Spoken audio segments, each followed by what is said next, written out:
Hey all, and welcome back to African Archaeology. It's been a while since the last proper episode in this series. Sorry to anyone who was subscribed back then. I got a bit sidetracked with my series on Ethiopian history for 2 years.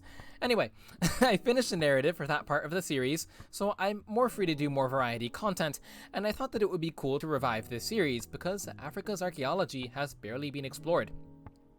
Today we're going to be looking at a find that was new when I started this series. The find is important because it points towards indigenous glass production among the Yoruba peoples. The paper that I'm going to be using as reference here is open access, and I'll link it in the description for anyone who is interested. This video largely summarizes that article. So, some brief context. Ile-Ife is an old city, around 1,000 years old, and is claimed especially by Yoruba peoples as a type of ancestral homeland. It is also one of many West African cities and towns that prospered as centers of artistic production during Europe's medieval and early modern periods. Speaking of Europe, growing amounts of evidence make it clear that cities like Ile-Ife were connected to trade networks that reached Europe and, potentially, even East Asia. Among the goods that were imported was glass, which was and is highly valued in many local cultures. The easiest way to summarize glass's value is to say that it was like gold or silk, and in the context of this video, I like the comparison to silk because the attitude that many scholars took to Ile-Ife's glass reminds me of Eastern Roman silk practices. So, from my understanding, in Eastern Rome, silk was apparently highly valued, it was a mark of prestige and wealth and all that, but because the Eastern Romans couldn't figure out how to locally manufacture silk, they basically reworked imported goods for their own local needs. They unwound and respun it, they colored it, whatever they needed to do. They had the ability to work silk, but not to produce it. Now, eventually, the Eastern Romans did apparently get their hands on what they needed to locally produce silk. But if my analogy worked, then you get the idea. Scholars thought the glass in Ile-Ife and other West African sites was imported from an ultimately distant source, maybe melted down, and then reworked for their own local needs. And there is strong evidence for imported glass. Chemical analyses tie West African glass beads to sources like the Middle East, Mediterranean, continental Europe, Indian subcontinent, and East Asia. And while scholars acknowledge that there was and is evidence for a still little understood glassworking industry, glassworking isn't glass production. Early bead tests. In 1972, C.C. Davison released an important analysis of West African beads, including beads from Ile-Ife. These beads were split into a few groups, one with above 10 weight % sodium oxide and, I'm sorry, but I'm going to have to get into a bit of scientific terminology here.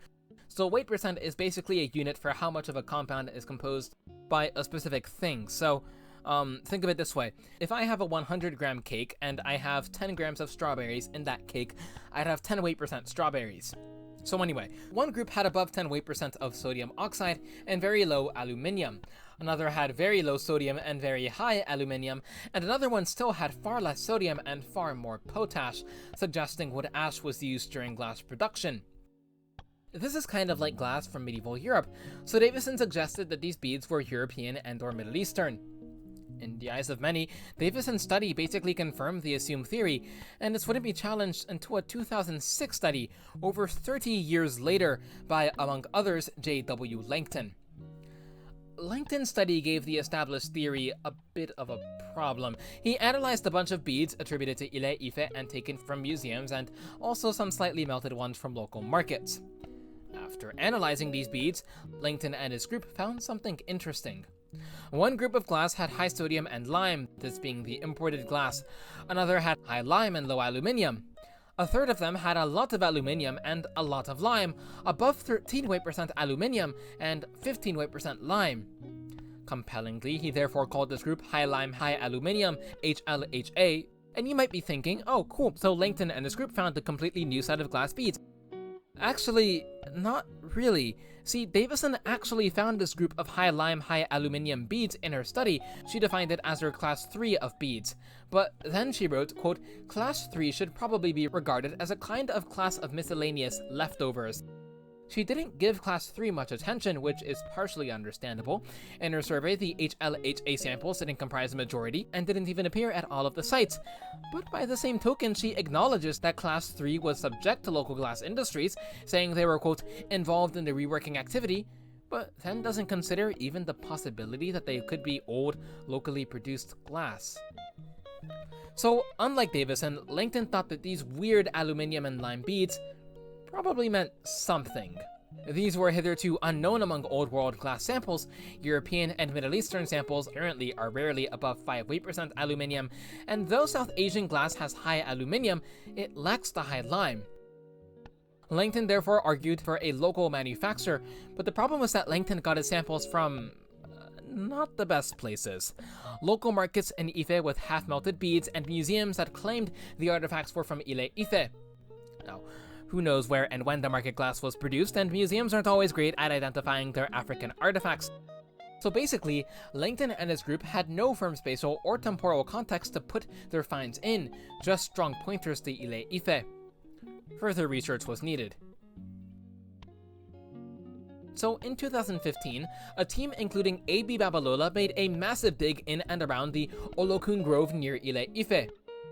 They recovered some 13,000 glass beads, alongside large amounts of glass making and associated material. 52 beads were analyzed for the 2019 paper. I'll summarize Babalola's findings. All the beads were made by cutting long tubes. 70% are short, either shaped like cylinders or flattened spheres, and the rest are tubes with unsmoothened edges. Nearly all have diameters of less than 5 millimeters. 75% are blue or blue-green, 2.2% were dichroic blue and yellow-green, which basically means that they change color based on lighting, which is pretty cool. The glasses were divided into HLHA, LLHA, and LLMA categories. Unfortunately, the LLMA, low-lime medium aluminium glass, was pretty much ignored because it was rare.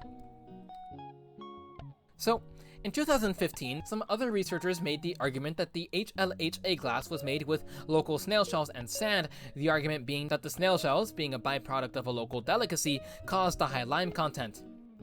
Babalola basically sticks to this argument, but he adds that the LLHA could have been made using other local products instead of snail shell. If you're wondering if the LLHA glass could be South Asian, then good observation.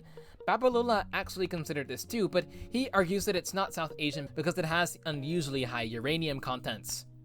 So based on the amount of HLHA beads, the amount of waste associated with glass production, and the uniqueness of the HLHA type of bead, Babalola thinks that Ile-Ife and another local town were home to a major glass producing industry that started in 1000 and ended in the 16 or 1700s.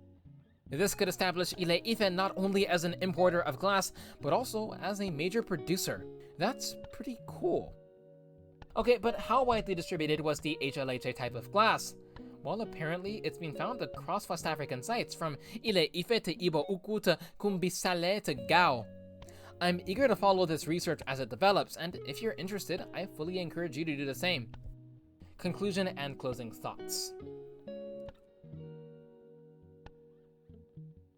So, what is the greater importance of this find and the increasing amount of finds like it? Well, I think that this work is important for a bunch of reasons, and I'll share one of these. Work like that done by Babalola and Langton is important for altering and, frankly, fixing a lot of the dominant paradigms for how we understand African history. So much of the foundational scholarship on Africa, it's not great. So much of it was made without proper analysis or even usage of the available primary source material, whether that be African or non-African in origin. And also, it is marred with so many bad assumptions and over-application of models. I mean, it's not good. One of these was the overusage of this raw material export, luxury material import model. I can't say where it comes from, but it is so common even today to see discussion of trade in pre-colonial African societies being framed exclusively as the export of raw materials to ultimately non-African destinations and the importation of luxury goods from ultimately non-African sources. And it is this framing as if the primary avenues of African trade was goods entering and leaving Africa that is the problem, because it ignores the fact that much trade and production, including luxury goods, was done within the continent on routes that started and terminated within the continent, using goods manufactured and used, get this, within the continent.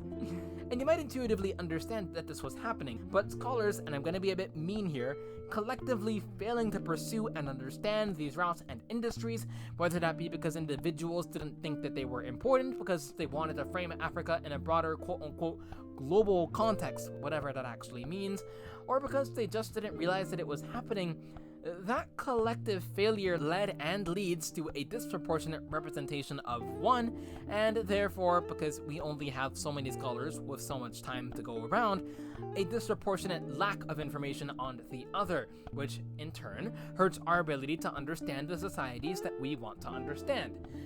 And even if out-of-Africa trade routes were, more important in certain individual societies, as I'm sure was the case, just as much as the opposite, one to be able to verify this statement by, doing the actual research, which wasn't being done.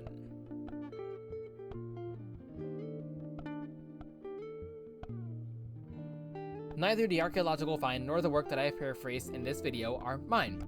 I paraphrased and tried to simplify an article by Abidame Babatunde Babalola. That work was published under a Creative Commons license. Babalola was doing his doctoral research with Rice University, pretty good school, and was awarded a postdoctoral fellowship with Harvard University. Okay. Now, I doubt that you're watching this, Dr. Babalola, but that is genuinely amazing. Lastly, the first episode in this series focused on a newly discovered Tswana city in southern Africa. Here is a little update on that. The city has now been given the name Kweneng, and Karim Sader, a professor at the University of Witwatersrand, who was part of the rediscovery of that city, has released 2 papers about it. One is called Kweneng, a newly discovered pre-colonial capital near Johannesburg, and the other is called Kweneng, How to Lose a Pre-Colonial City. Now, unfortunately, the first one seems to be behind a paywall, but the second one can be downloaded for free on academia.edu. Links are in the description. I'll also post a link to Babalola's article, Chemical Analysis of West African Beads from Igbo Olokun, Ile-Ife, New Light on Raw Materials, Production, and Interregional Interactions. The article is public access, but, it still is an academic level article, so it is very dense. With that said, I hope you all enjoyed this video, and I will see you all in the next one.